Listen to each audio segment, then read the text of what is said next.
Bienvenue, chers auditeurs. Vous êtes à l'écoute de Face à la justice, une émission vous proposée par IWPR, The Institute for War and Peace Reporting, en français, l'Institut de reportage sur la paix et la guerre, basé à La Haye, aux Pays-Bas.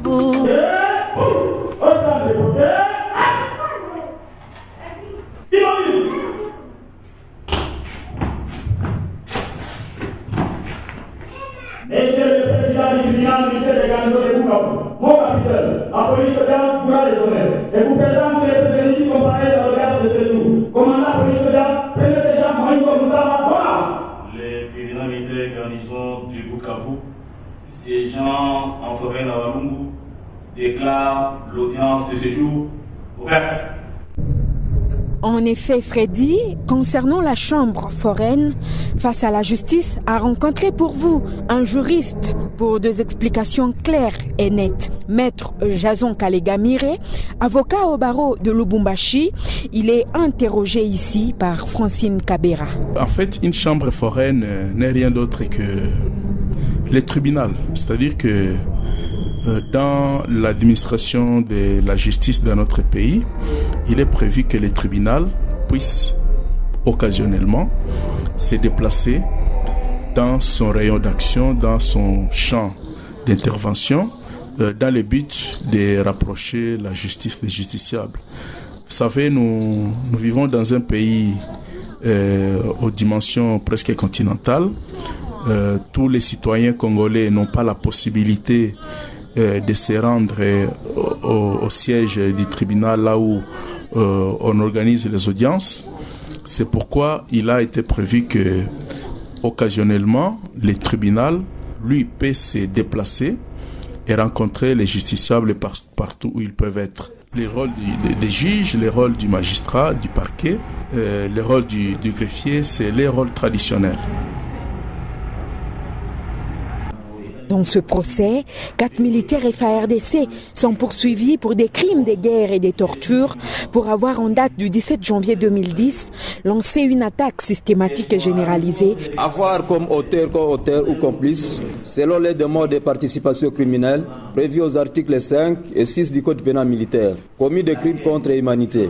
En l'occurrence, avoir à Mopoke, ville de Sénon, collectivité de Ninja, territoire de Kabare, province du Sud Kivu, en République démocratique du Congo, le 17 janvier 2010, à l'occasion de l'attaque généralisée et systématique lancée contre les marchands au marché du Mopoke, a tiré plusieurs coups de feu, causé la mort de la dame Maombi Kutekaluvu. Lors de cette attaque, ils ont commis de meurtres, pillages, travaux forcés et ont violé de femmes et jeunes filles. Environ 116 victimes ont été enregistrées lors de ces attaques. La plupart de ces victimes ont fui leur village à cause de ces atrocités.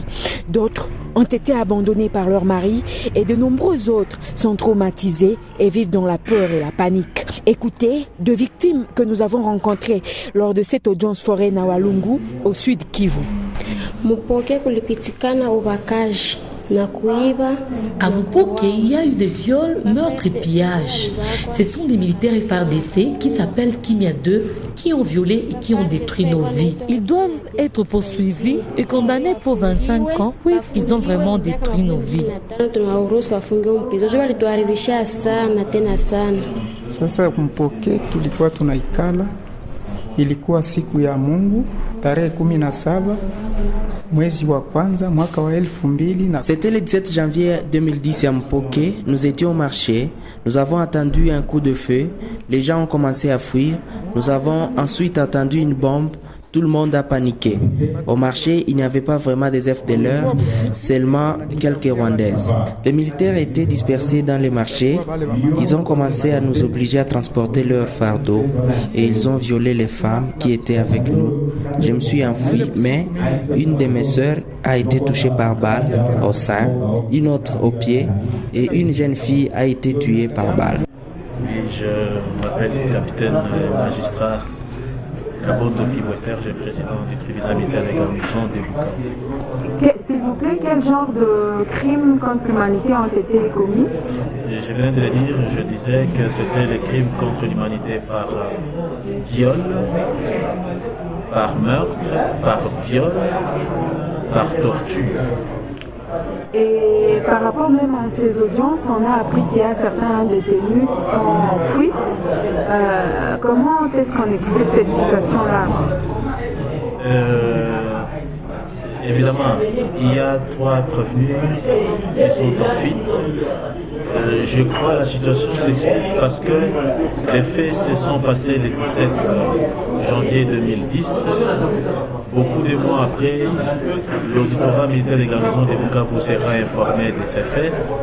Le temps que l'auditeur militaire dépose des actes, et ces militaires n'étaient plus dans leur lieu de service, dans la zone où les faits s'étaient commis. Bonjour madame. Bonjour monsieur. Pouvez-vous vous présenter? Oui, mon nom c'est Aline Marigeko, je suis l'infirmière titulaire du centre de santé de Tchagala dans la zone de santé de Walungu. Madame, je viens de vous rencontrer ici à la chambre foraine à Walungu. Selon vous, quelle est l'importance de la chambre foraine pour la population ici? Oui, merci. Je peux dire l'importance de la chambre foraine ici, c'est pour que la population d'ici à Walungu se retrouve dans leurs droits. Oui. Et quels sont les droits des femmes qui sont souvent bafoués? Oui, je peux dire les droits des femmes qui sont bafoués sont des violences sexuelles. Les femmes sont vraiment violées ici à Walungu. À l'issue de ce procès, le prévenu Kabala a été condamné à 20 ans de servitude pénale. Les 3 autres prévenus, Emmanuel Ndaïsaba, Monga Mukanga Bantu et Kassere Kadona, qui étaient en fuite, ont été à défaut condamnés à perpétuité par les tribunaux.